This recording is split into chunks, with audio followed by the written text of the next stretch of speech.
Welcome back. So, we're going to be talking about my favorite songs from February of 2023. Now, usually I segment these into rap songs of the month and then go to all genre.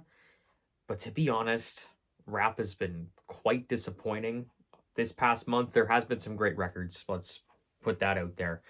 But the big releases you will not see on this list. In particular, College Park, there's no songs going to be on that. You already know my views and opinions on that record. And honestly, if they've grown worse, you don't want to hear me talk about it more. And with Lovesick, I haven't included any new songs, even though when Deluxe was released, you had No Pull, which is actually a pretty good song. But I thought I was going to like that record a lot more if I gave it more listens. But as I've kind of continued to sit with it, I'm still at the stage that I feel like the record is actually starting to become pretty subpar. But we're not going to be talking about those. We're going to be talking about my favorite songs of this month. And we're going to start with an artist that I know they have a lot of critical acclaim aside them. Particularly, I remember in 2019 when Pang was released. I still haven't listened to that record. But this song and this album that it comes from, it makes me want to. So Sunset, I read a couple of descriptions of the song. It's the most basic song on the record. It carries a lot of that verse-song structure. But even with that, I find this song just works. The song is incredibly catchy. It has this flamenco vibe to it. It's very summery. It's very just blissful, and it's just really fun to listen to. Even though I'm in the dead of winter at this current point in Canada, I love the sound that this kind of brings out because it brings sunshine, it brings the summer, it brings this beautiful feeling of just warmth to it. And my favorite part of the song is when it kind of goes into a melodic riff where the vocals are just absolutely gorgeous. It kind of functions as a bridge for the song, and I think that works so well. And there's a ton of songs I love on this record. Pretty Impossible, Blood and Butter. There's so many great songs, but I gravitated towards Sunset the most because it just brings me so much joy whenever I listen to it. So go check it out. I'll probably be making a best albums kind of when we reach March because I feel like March is starting to pick up when it comes to releases. This will definitely be on it. Now, another person that I'm going to get a shout out to, it's actually a collab track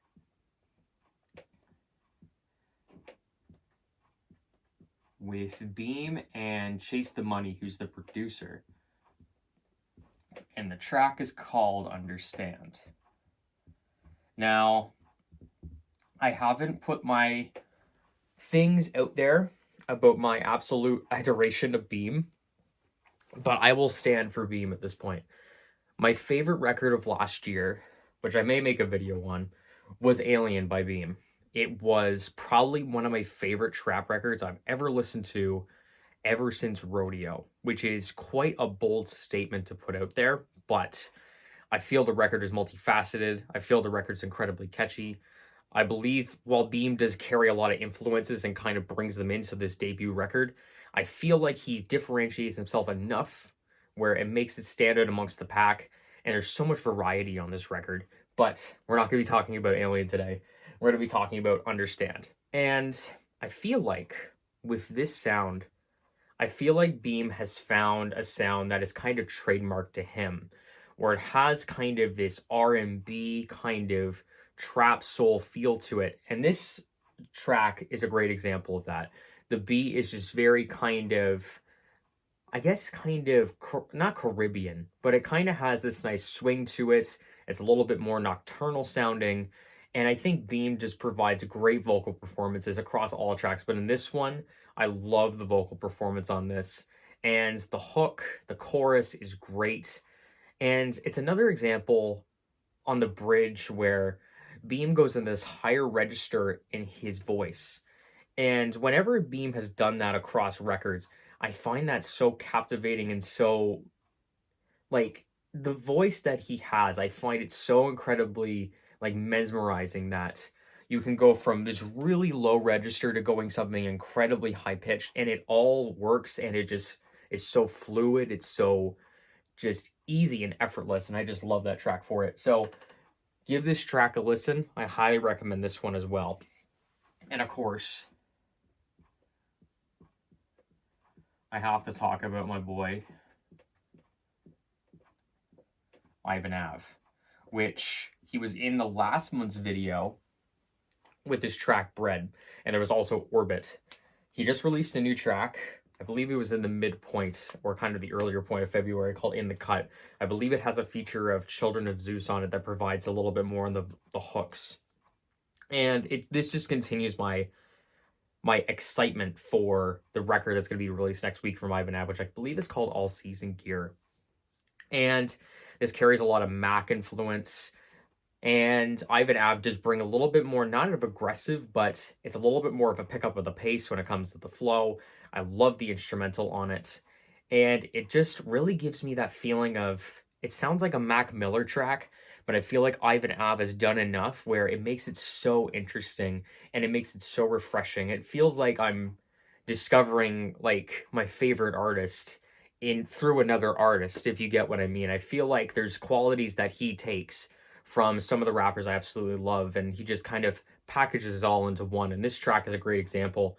I am so excited for this record. I may even do a first reaction to it on this channel because I have been looking forward to this record for about a month and a half now.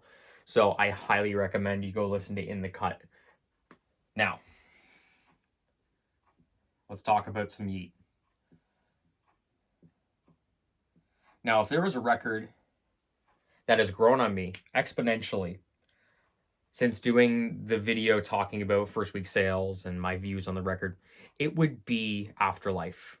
I am surprised that I have gone back to Afterlife so much. And I've kind of expected and also accepted that I cannot listen to this record all in one sitting. It is impossible. You cannot do it. Like I said in the last video, it's just something that's just too tall of a task to do. But when you listen to it in segmented parts, you get some really great moments and really great tracks on this album. Now is still probably my favorite Yeat song as of right now. And the way that Yeat kind of contorts his voice into these chipmunky vocals, just this feeling of wooziness, this weird kind of, it's like a dirt. I don't know what kind of sound that is. I don't know if it's a synth. I don't know if it's a sample. But it just, for some reason, it's so minimalist. And there's really not a lot going on. But for some reason, it all just forms together into something that's so catchy and just really just brings you into an atmosphere that's just really just, I don't really know how to describe it. It just feels really just liquidy. It feels really smooth. It feels really druggy. And it just all comes together in this melting pot, and it works so well. And across this record, I think Yeat is experimenting a lot. And I feel like with now, while it may not be the most experimental, I feel like the stuff that it does, it just works out very well. And now, let's talk about some Key Glock. Another artist I have gotten into. Probably a lot of it has to do with the young Dolph passing and also him just being released. But to give a short little review of Glaucoma 2, it's pretty good. And I was quite surprised that I like a record like this so much. Is it a one-trick pony? Sure. But I feel like every track just works together really well. And my favorite one is Ratchet. The beat is great. And I feel like Key Glock brings some really funny and really like grabbing kind of quotables. They're not like lyrical masterpieces and stuff that you can dissect and just really like comb over for hours on end. They're just really funny quotables. Like there's one, it's like, I keep a side bitch with me. I call her Matilda. It's just, it doesn't make any sense. And I know Matilda's a character or whatever, but I just find that the one-liners are so ridiculous that it just adds to this really, really interesting allure that Key Glock brings to his music. I had no idea either. He has 10 million monthly listeners. But I just really like that track, and Glaucoma may be a top 10 record this year when it comes to rap. I know we still have a lot of ways to go, and hopefully rap picks up, because goodness sakes, it's been so incredibly slow. But as of right now, Key Lock is pretty good. So that is all of my songs from February 2023. I hope you've enjoyed this video. Keep posted. I'm going to be talking about a lot of records that came out just last Friday, because goodness sakes, we have a lot to talk about. Caliucci's, Slow Tie, Macklemore. I listened to Macklemore. It is bad. It is as bad as you think it is. And I want to make a whole video on it once I actually give it a full listen, because golly, I can't listen to this all in one sitting. So look forward to that. Have a good night, everyone. Peace out.